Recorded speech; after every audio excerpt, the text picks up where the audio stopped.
자, 우리 35쪽 넘어갑니다. 35쪽. 35쪽. 아이들의 발과 주먹이 용이를 덮쳐왔을 때 이제 애들이 막 펴려고 하는 거죠. 둘러싸고 있다가 막 펴려고 하는 겁니다.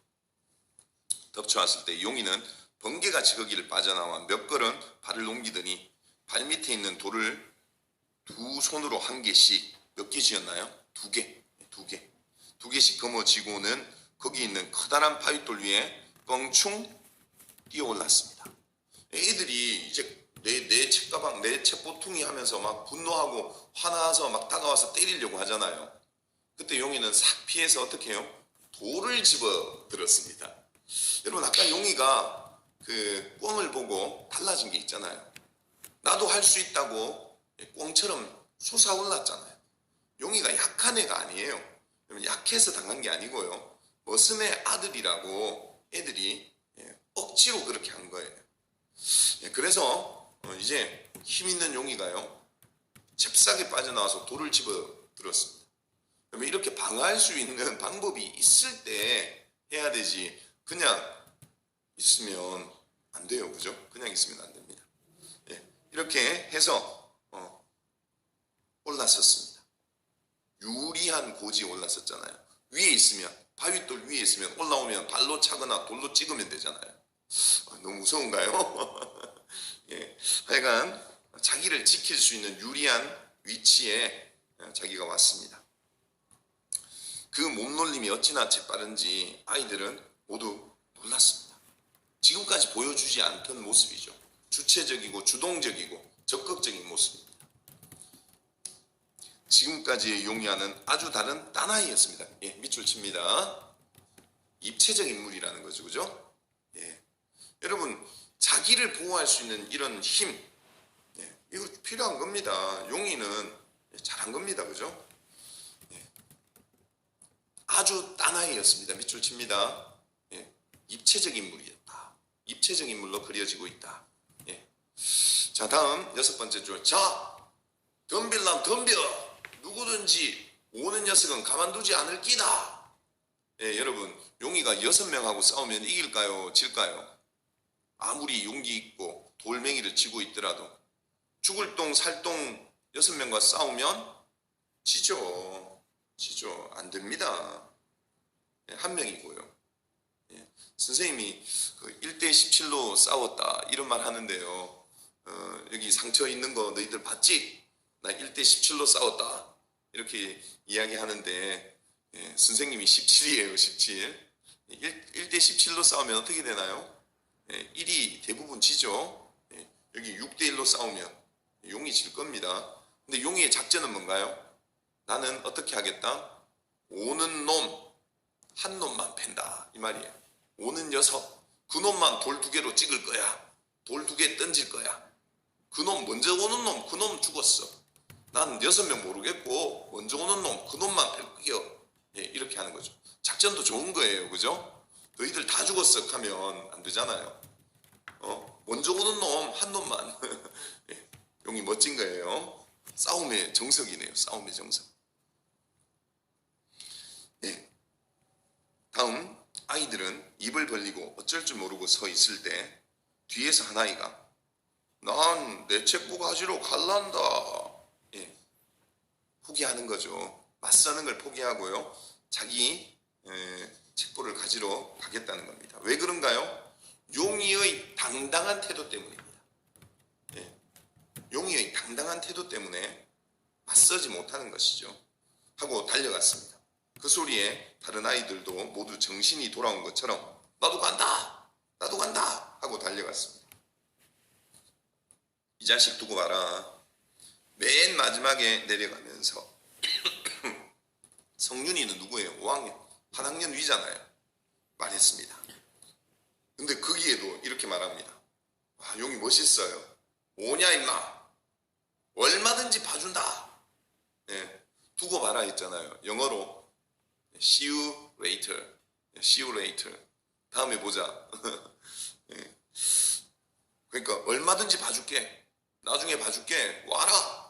내 너하고 싸워줄게 이런 말입니다. 그죠? 자신감입니다. 자신감.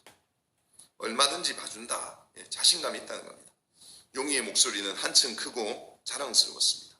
여러분 다음에 성윤이하고 용이하고 싸운다면 다툼이 있다면 누가 이길까요? 용이죠. 왜? 1대6으로도 싸워 이겼는데요. 멋져요. 우리 용이 멋져요. 용이가 완전 자신감을 챙겼습니다. 그죠? 다음 페이지 넘어가겠습니다. 아이들은 모두 와 하고 아까 올라온 길을 내려가는 뒷모양을 보면서 용이는 또 한 번 가슴을 확 펴고 하하하 웃었습니다. 자신감 회복, 불연하고 시원한 마음을 가진 거죠. 근데 여기 아이들이 모두 와 하고 가요. 즐겁게 또 가요. 아이들이 천진난만하다는 걸 또 보여주는 거죠.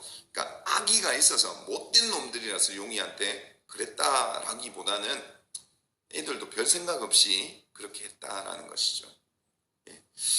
난 이제 못난 아이 아니야. 스스로 가지는 자긍심입니다. 자긍심.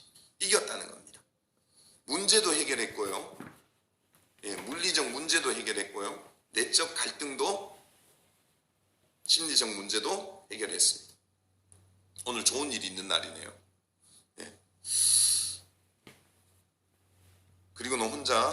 그리고는 다시 혼잣말로 중얼거렸습니다. 나 못난 아이 아니고요. 이런 말도 합니다. 내일 아침에는 순이를 데리고 오자. 순이는 왜요? 순이는 친구들이 또 놀렸잖아요. 뭐라고요? 곰보딱지라고. 얼굴에 상처 있다고. 그 놀려서 학교 못 갔잖아요. 근데 순이 데려오자. 순이를 놀리는 녀석은 어떤 녀석이든 용서 안 할 끼다. 용이가 정의의 용사가 되었네요. 확장된 자아입니다. 자기의 문제를 해결했을 뿐만 아니라 이제 다른 이의 문제까지도 해결해 주면서 자아의 개념, 문제 해결자의 그 범위가요 넓어지고 있는 겁니다. 멋진 삶을 사는 것이죠. 자기만의 문제에 골몰하지 않고 부도덕하고 부정의한 것을 바꾸겠다 이런 포부를 밝히고 있습니다. 멋진 모습입니다. 용이는 돌아서서 햇빛이 눈부신 내리바지 길을 내리바지 길은 이제 쉬운 길이죠. 내리막길이니까 바라보았습니다. 이제 앞으로 어떻다는 거예요? 학교 가는 길이 내리막길이고 탄탄한 것처럼 자기도 이제 어떻다는 거예요? 내가 이제 편하게 갈 것이다. 힘든 일 없이 갈 것이다. 라는 것을 보여주는 것 같아요. 이제는 단숨에 학교까지 뛰어갈 듯합니다. 하늘에는 하얀 구름 한 송이가 날고 있습니다. 아까는 이 하얀 구름과 자기가 대조적이었잖아요. 이제는 어때요? 자기와 이 맑은 깨끗한 이 날씨가 어우러지고 있습니다. 아까는 대조적으로 슬펐는데 지금은 하나되어서 기쁜 것이죠. 용이는 훌쩍 한번 뛰더니 마구 두 팔을 내저으며 내리달렸습니다.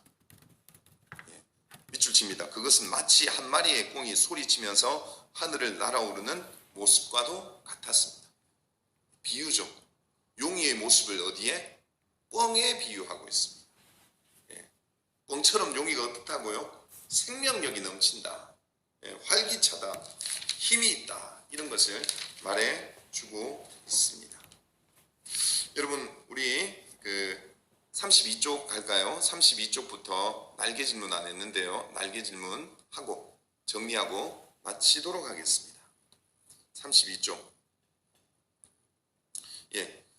꿩이 날아오는 모습을 본 용이는 무엇을 느꼈을까요? 꿩을 보면서 무엇을 느꼈을까요? 용기, 자유, 생명력, 자신감. 살아있는 건 이렇게 활기차야 된다는 걸 느꼈을 것 같아요. 살아있다는 것은 이렇게 힘이 있다.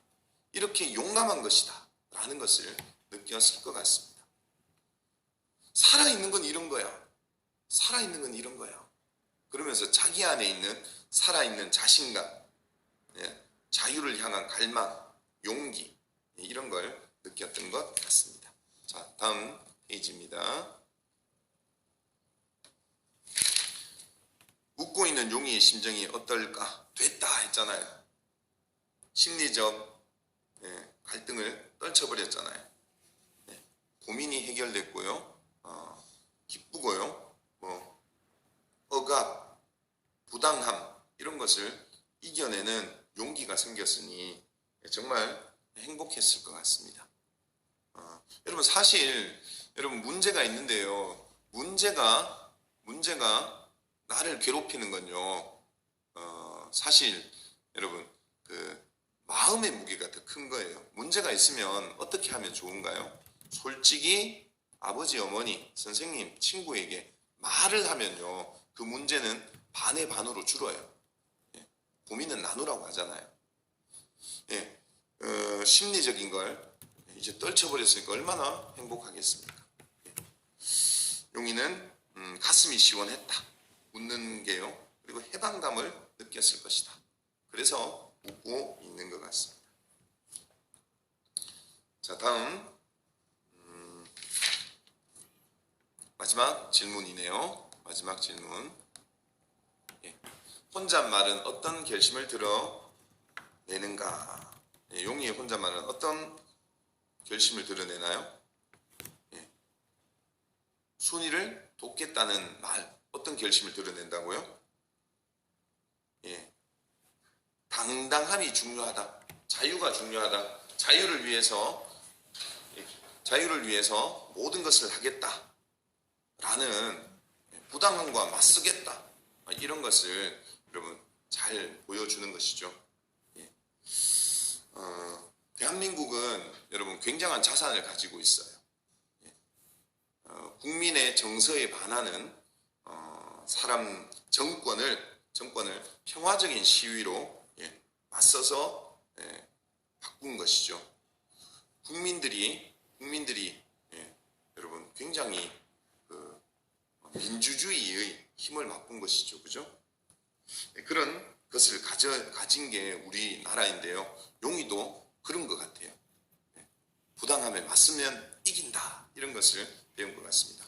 몇 가지 정리하고 마치도록 할게요.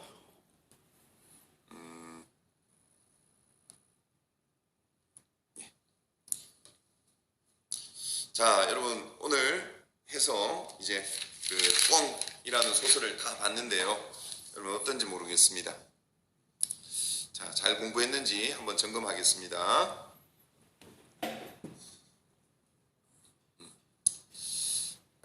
자, 비유와 상징의 표현 방법을 활용하면서 작품의 무엇을 잘 드러낸다? 비유와 상징 등의 표현 방법을 활용하잖아요. 꿩을 상징성, 힘, 생명력 이런 걸 사용하잖아요. 자, 그리고 꿩과 같은 용이 이렇게 이야기하잖아요. 뭘 드러낸다?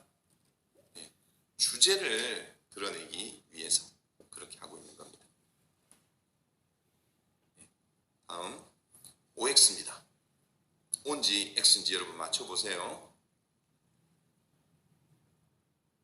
변화가 있잖아요. 그죠? 다음 3번.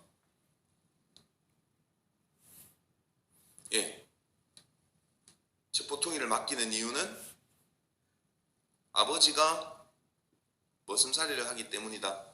그렇죠. 특별히 아이들이 나쁜 놈이어서 그렇다라는 건 아닌데 이렇게 하는 것도 나쁜 겁니다. 그죠? 다음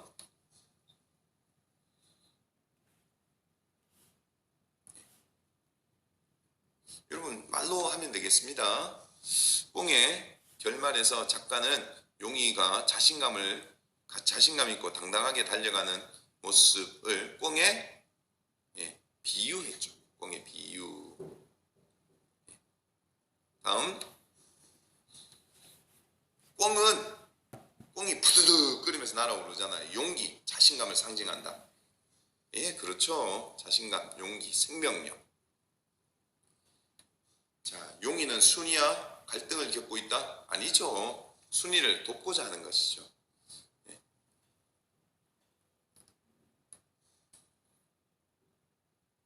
자, 소설 꽁은 상징적 표현 방법을 통해 부당한 일에 당당하게 맞서는 용기라는 주제를 드러낸다. 어때요? 예, 그렇죠. 그렇다고 볼 수 있죠. 꽁과 같은 생명력으로 부당한 일, 억압에 맞서는 것을 잘 드러내고 있습니다. 자, 정리하자면요. 이 작품은 주인공 용이가 수업이 길어지다 보니까 꽁을 보고 용기를 얻어서 자신을 괴롭히던 아이들에게 맞서는 과정을 담은 성장 소설이죠. 발단 부분, 여러분 교과서 28쪽, 29쪽이죠. 28, 29쪽, 29쪽 12번째 줄까지입니다. 오래만 참으면 된다. 요까지가 발단입니다. 고민하고 있는 부분이죠. 다음, 여러분 전개는 어디까지냐 하면요. 31쪽 10번째 줄까지입니다. 31쪽 10번째 줄. 아이들이 책보통이를 맡기고요. 그걸 들고 가려고 고민하는 것. 어떻게 해야 하나 고민하는 책보통이 고민 문제가 나오죠. 그죠? 그 부분이고요. 위기는 뭔가요? 위기는 어디까지냐 하면 내적 갈등을 떨쳐버리는 그까지입니다. 34쪽 8번째인가요? 5, 6, 7 7번째 줄까지 34쪽 7번째 줄까지가 위기입니다. 위기. 여기에서는 꽁이 날아오르는 모습을 보면서 용이가 용기를 얻고요. 첩보퉁이를 던지고 이제 시원해지는 것. 그게 위기입니다. 절정은 애들과 맞서는 부분이죠.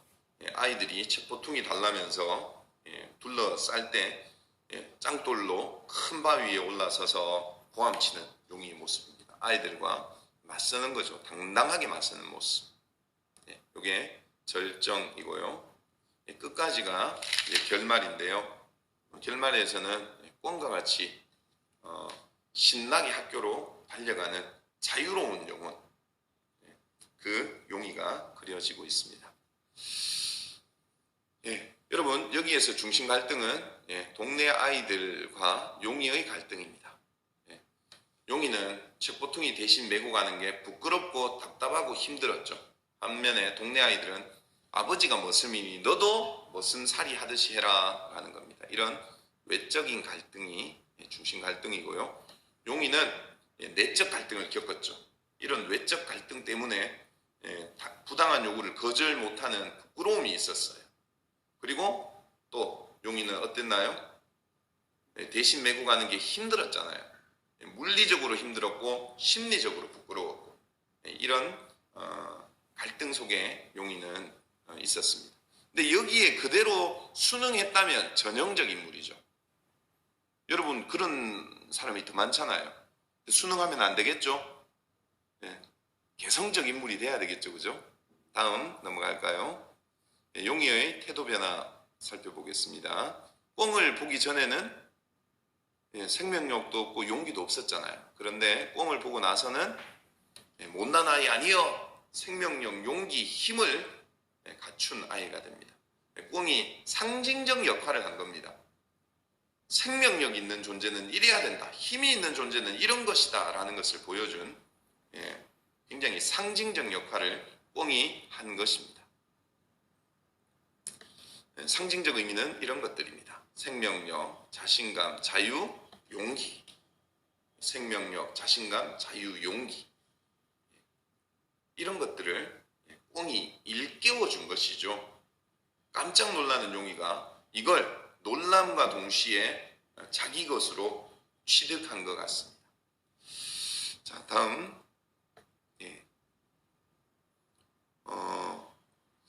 원래 비유는요, 원관념과 보조관념이 있는데 이 작품에서는요, 무엇을 표현하려고 했는지 잘 모르는데 꿩으로 드러냈잖아요. 이걸 상징이라고 합니다. 그 표현하려는 것은 아까 생명력 이런 것이겠죠, 그죠? 예. 자, 그런데 이렇게 한번 상징을 쓴 다음에 이 상징으로 용의의 내면 변화를 표현한 다음에 그 다음에 또 용의가 상징적 소재인 꿩과 비슷하다면서 비유까지 하고 있습니다. 맨 마지막 부분에 나오고 있죠. 꿩이란 상징적 표현을 쓰고 그 다음에 용의를 이 꿩에 빗대고 있고 이런 표현 방법을 쓰고 있습니다. 작품을 정리하면요 이렇습니다. 단편 소설 짧은 것이란 거고요. 성장 소설은 아이가 자라가는 소설이고요.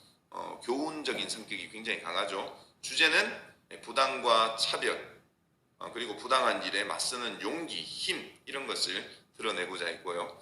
주인공의 태도 변화가 두드러진다. 입체적 인물이다. 이런 이야기 했었습니다. 상징적 소재 꿩이 쓰이고 있다.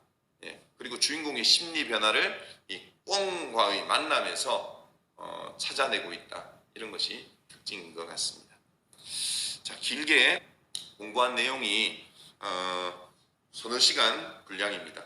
한 20분 하고 학습지, 20분 하고 또 학습지 활동지를 여러분에게 제공할 것이고요. 이로써 소설 여러분 끝났다고 보여집니다. 그죠? 다 살펴봤고요. 어땠는지 모르겠습니다. 여러분 이 작품을 읽으면서 나에게 있어서 책보통이는 무엇인가 한번 생각해 보시기 바랍니다. 나를 억압하고 누르고 있고 힘들게 하고 있는 것은 무엇인가? 그것만 보면 학교 가기 싫어하는 것. 코로나인가요? 아니면 친구들의 따돌림인가요? 그런 것이 있으면 여러분 어떻게 해야 되나요? 순응하고 기어 들어가고 그냥 납작 엎드리는 게 능사만은 아닙니다. 어떻게 해야 된다고요? 맞서서 싸울 꿩이 필요합니다. 용기가 필요합니다. 여러분 그럼 꿩이 무엇일지를 한번 또 생각해 보는 것도 좋을 것 같습니다. 부모님의 사랑일 수도 있고요. 또 선생님의 가르침일 수도 있고요. 여러분 여러분의 책보통이는 무엇인지 문제점은 무엇인지 그리고 이걸 이겨낼 수 있는 상징적 힘인 꿩은 무엇인지를 현실적으로 현대적으로 생각해보는 오늘이 되었으면 좋겠습니다. 수고했고요. 모두 고생했습니다. 오늘 이것으로 수업 마치고요. 여러분 다음에 뵙도록 하겠습니다. 고생했습니다. 수고했습니다.